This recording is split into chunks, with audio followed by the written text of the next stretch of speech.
Il faut se méfier des réfugiés. Les riches sont égoïstes. Les noirs sont sales. Autant de préjugés dont je vais parler immédiatement.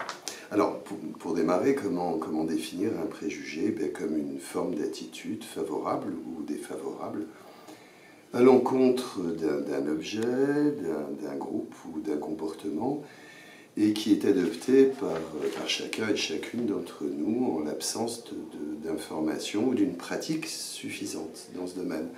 Ils se fondent bien souvent sur ce qu'on appelle des stéréotypes. Première idée, comment se forment ces préjugés? Les préjugés se forment au contact des autres, bien sûr, et notamment de nos groupes de référence. On peut penser à la famille, aux copains, ou aux groupes sociaux qui sont les nôtres. Ils se forment aussi en fonction de notre propre histoire, personnelle ou familiale. Par exemple, je peux avoir un préjugé très favorable à l'égard des réfugiés ou des migrants parce que moi-même, j'ai des origines qui sont exogènes.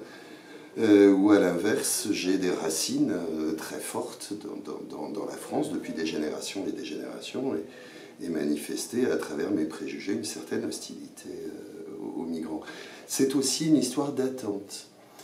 Si un jour j'imagine de devenir riche, il est vraisemblable que j'aurai plutôt un préjugé favorable. Même si je ne connais pas de gens riches autour de moi, je dirais que les riches, c'est des gens qui, certainement, ont fait ce qu'il fallait pour le devenir. Nos attentes, nos groupes sociaux, notre éducation, tout cela participe de l'existence d'un certain nombre de préjugés chez chacun et chacune d'entre nous. Alors, deuxième idée, ces préjugés ont un objet, toujours, qui peut être un objet physique, je ne sais pas, un smartphone, une voiture, un livre. Nos préjugés peuvent concerner des groupes, comme dans l'exemple des migrants ou des riches et des pauvres, mais on peut avoir des préjugés vis-à-vis des juifs, des arabes, des gitans, des supporters ou des psychologues. Ces préjugés peuvent également concerner un comportement, un préjugé vis-à-vis de la violence, vis-à-vis de la vitesse, du fait de faire le ménage, c'est pas un travail d'homme par exemple, pour ne citer que ces quelques exemples. Troisième idée, à quoi sont liés ces préjugés?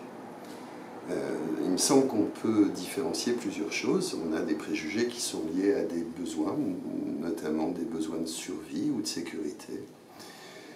Ces préjugés peuvent être liés à des appartenances dans les relations intergroupes, ou à des mécanismes psychologiques, je pense aux mécanismes de catégorisation sociale, qui nous fait a priori avoir un préjugé défavorable vis-à-vis de ce qui est extérieur à notre propre groupe.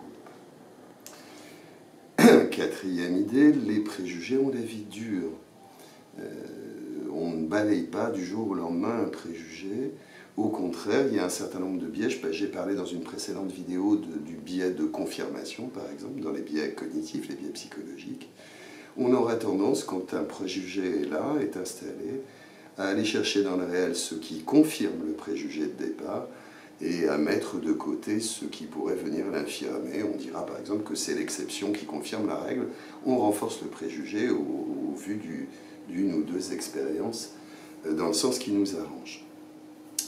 Cinquième idée, ces préjugés peuvent dans un certain nombre de cas être utiles. J'évoquais la question de la survie ou de la sécurité.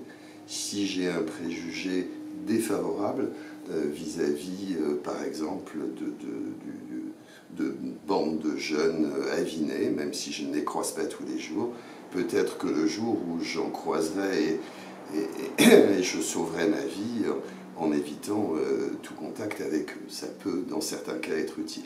A l'inverse, idée suivante, ils peuvent être un frein puissant à la communication, à la relation, à la rencontre, aux échanges, au voyage, au déplacement. Ces préjugés peuvent nous freiner véritablement dans la rencontre avec l'autre ou l'ouverture sur le monde en général.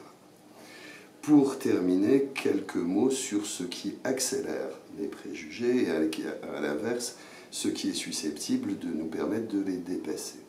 Alors, ce qui accélère les préjugés, évidemment, c'est les émotions négatives du type peur, sentiment d'insécurité, ou le fait d'avoir une faible estime de soi qui nous amène à regarder l'autre comme quelqu'un de dangereux ou susceptible de nous mettre en difficulté. Dépasser ses propres préjugés, à l'inverse, ça passerait d'une part, me semble-t-il, par une prise de conscience de notre mode de fonctionnement, des préjugés qui sont les nôtres, et aussi par une expérimentation.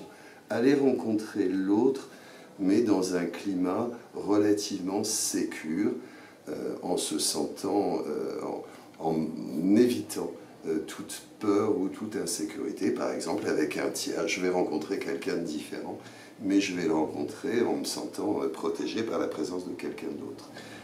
Dépasser les préjugés chez les autres, enfin, si c'est une mission, entre guillemets, pour moi, ou si moi-même je suis victime de préjugés, eh bien ce qui va être déterminant, c'est deux choses, me semble-t-il. D'une part, la connaissance interpersonnelle, je me livre, je me montre tel que je suis, de façon à ce que l'autre perçoive l'humanité qui est la mienne, au-delà des préjugés qui sont les siens, mais aussi faire ensemble, jouer au foot par exemple, avec quelqu'un de différent, ou en tout cas lui proposer de jouer avec moi. Autour de l'activité, on dépasse assez facilement les préjugés, mais tout ça, ça suppose une volonté d'aller dans ce sens-là.